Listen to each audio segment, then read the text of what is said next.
Hello guys, welcome back to another video for a little day in the life / Q&A hybrid. It's only October and we're already covered in snow and ice. Have you learnt any Swedish? Or should I say, pratar du svenska? Any tips for younger goalkeepers?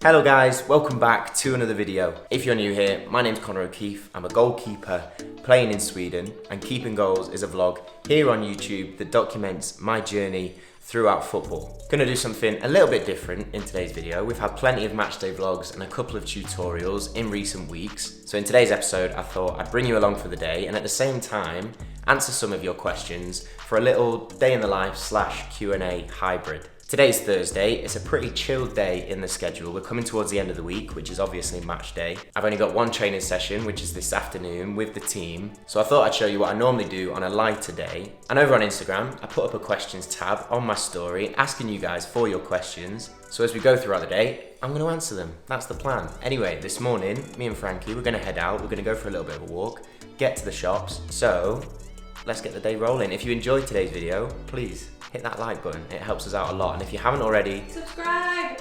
Click subscribe. Right, let's get outside. It is freezing cold. It's already snowing. Winter's arrived in Sweden and it's only October, so hat and gloves on, everybody.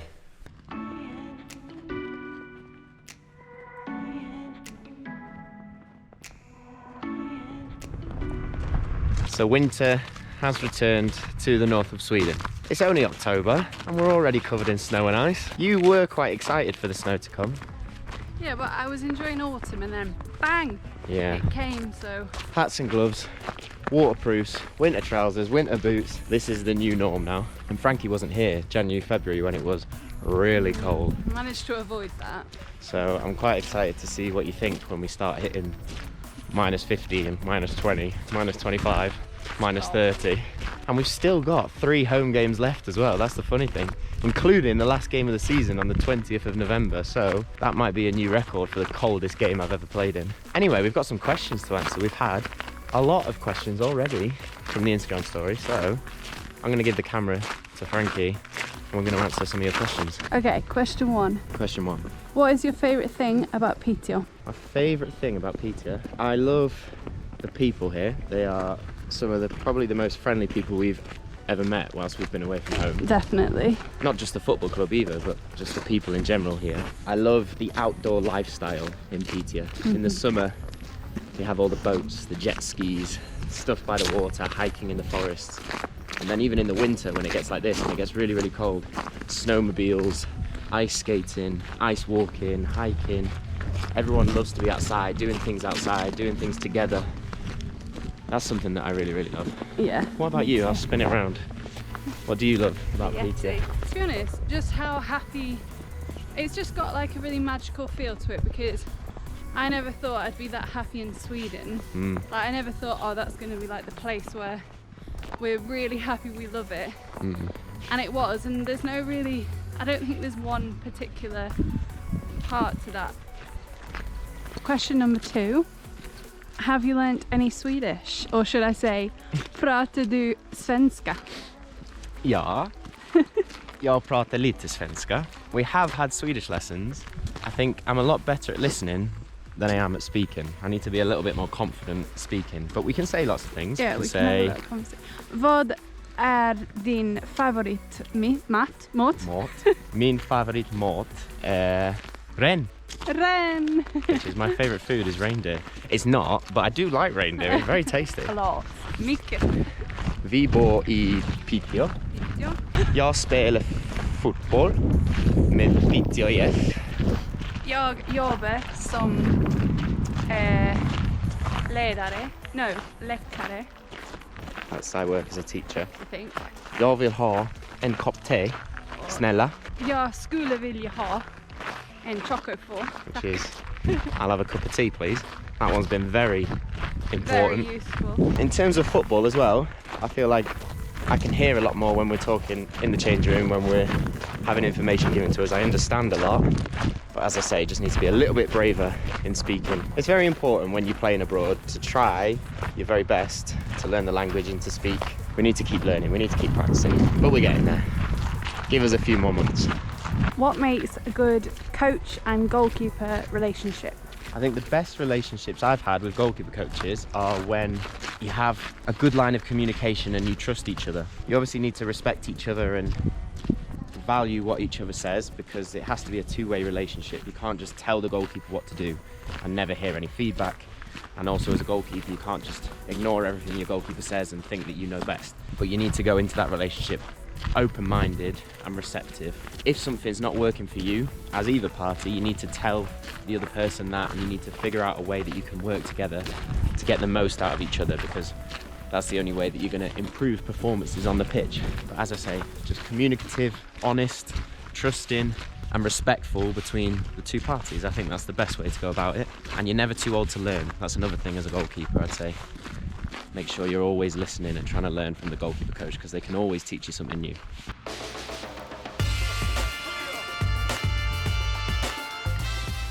Okej, vi behöver smördeg för vår kycklingpaj.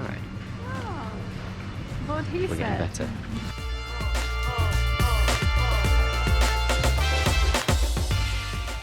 So we finished our walk in the snow. We've got everything that we need from the shop for chicken pie, I think. Right now, it is 1:30. Gonna have my lunch. We are having the classic veggie wrap.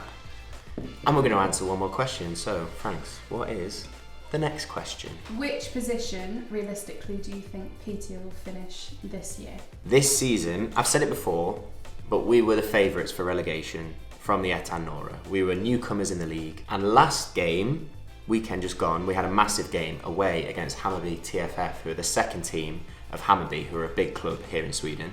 I'm going to bring you the highlights really quickly right now, shortened highlights of that game. Roll the clip. Drar igång den här halvleken också. Negash, Maxim Saint finns här på högerkanten, tar sig inåt i banan och då bör vi väl lära. Vad händer där? Han tar lite för lång tid. Sparken, en bra yta och Conor kan in den där bollen lite längre, bra slagen. Andra bollen dimper ner framför Harabi får bollen. Harabi tar sig förbi, Harabi gör det här läckert. Vart hamnar andra bollen? Den hamnar i det här läget. Pashang Abdullah rakt i muren, djupet mot Hussein som skickar in den här och klacken då. Ja, det är Abdullah från distans och titta. Bollen på Theodor Johansson som skickar in den mot första ytan och då är det in den här mot Erabi. Andra läget då, skottet. När Nicke kommer och vi har ledning för gästerna.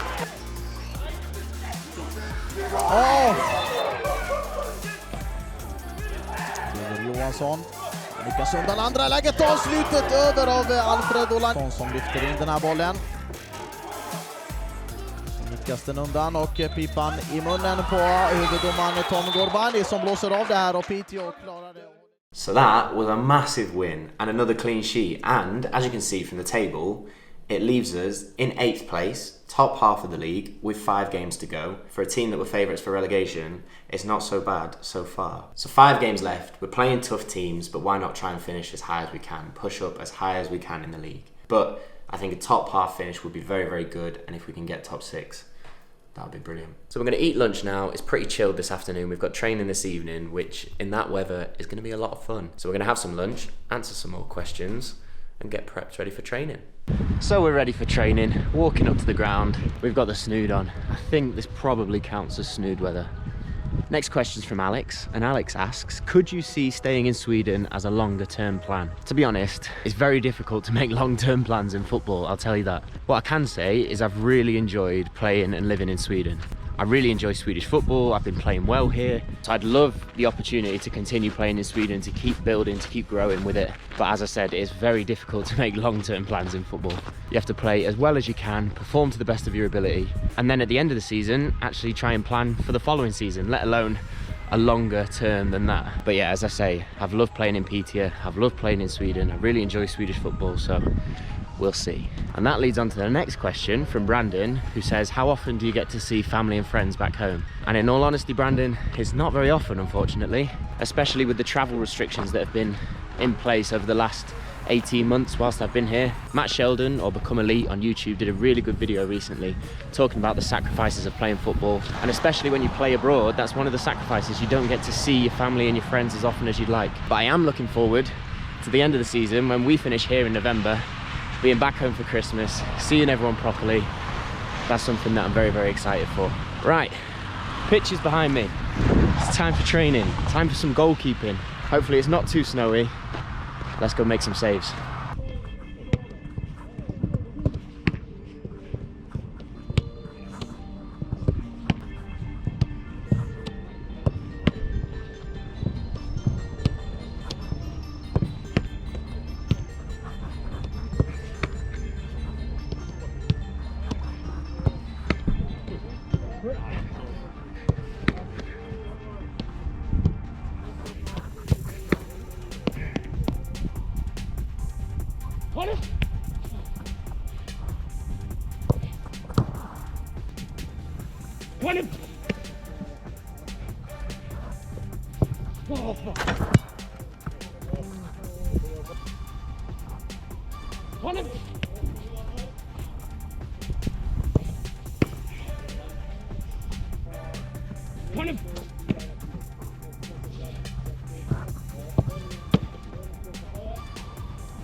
So that's it really, the end of the day.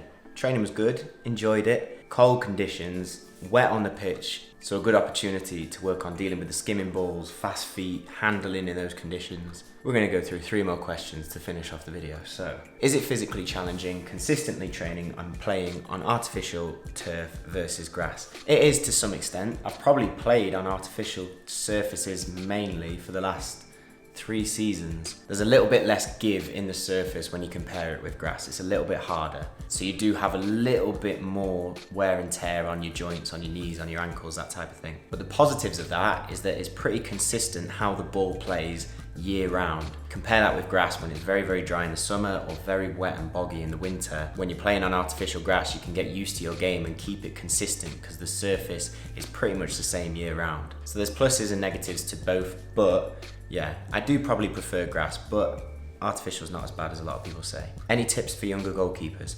Hopefully, younger goalkeepers can get loads of tips from these videos, from the content on my social media channels. But my generic tip for younger goalkeepers is number 1, play as much as you can.